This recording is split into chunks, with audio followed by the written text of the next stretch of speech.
जय सिया राम। श्रीमद् वाल्मीकि रामायण बालकांड 36वां सर्ग। उमा देवी का पृथ्वी और देवताओं को श्राप देना।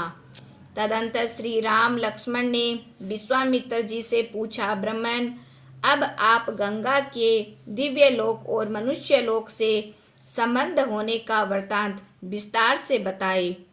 गंगा किस मार्ग से प्रभावित होती है, उनका नाम त्रिथपगा क्यों पड़ा?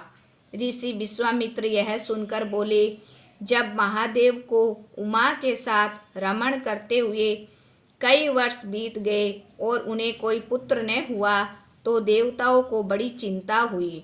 यह देखकर वे सब मिलकर महादेव जी के पास गए और बोले, भगवान, आपको उमा के साथ रमण करते हुए 100 वर्ष हो गए और इस समय जब आपके पुत्र पैदा होगा उसका तेज कौन सह सकेगा।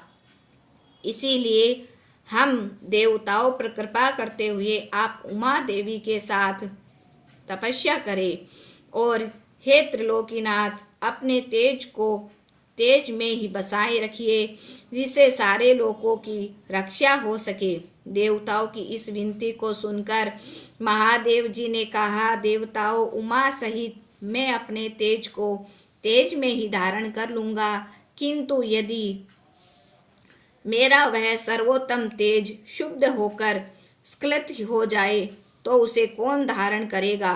देवतागण यह सुनकर बोले, भगवान, आज तो तेज शुद्ध होकर गिरेगा, उसे पृथ्वी धारण करेगी। तब महादेव जी ने अपना तेज छोड़ दिया जिससे पर्वत और वनों सहित यह सारी पृथ्वी व्याप्त हो गई। तब देवताओं ने अग्नि से कहा, अग्नि, तुम वायु के सहयोग से इस तेज को अपने भीतर रख लो।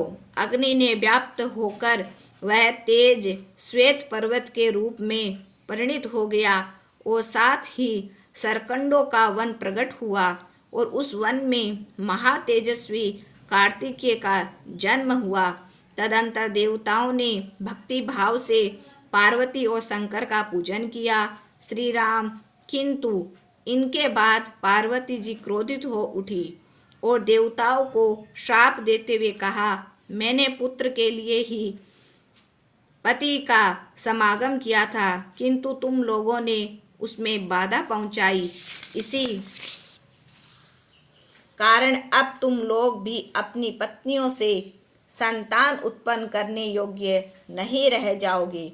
इसके बाद उन्होंने पृथ्वी को भी श्राप दिया, भूमि, तेरा एक रूप नहीं रह जाएगा, तू बहुतों की भार्या हो जाएगी। मेरी तरह तू भी पुत्र जनित सुख का अनुभव न कर सकोगी। उन देवताओं को उमा देवी के श्राप से दुखी होते देख भगवान शिव पश्चिम दिशा की ओर चले गए और वहां से हिमालय के शिखर पर पहुंचकर उमा देवी के साथ तप करने लगी। श्री राम, मैंने तुम्हें उमा का विस्तृत वृत्तांत सुनाया, अब तुम गंगा के अवतरण होने की कथा सुनो। इसी प्रकार श्री वाल्मीकि निर्मित आर्ष रामायण आदि काव्य के बालकांड में 36वां सर्ग पूरा हुआ। जय सिया राम, जय जय सिया राम।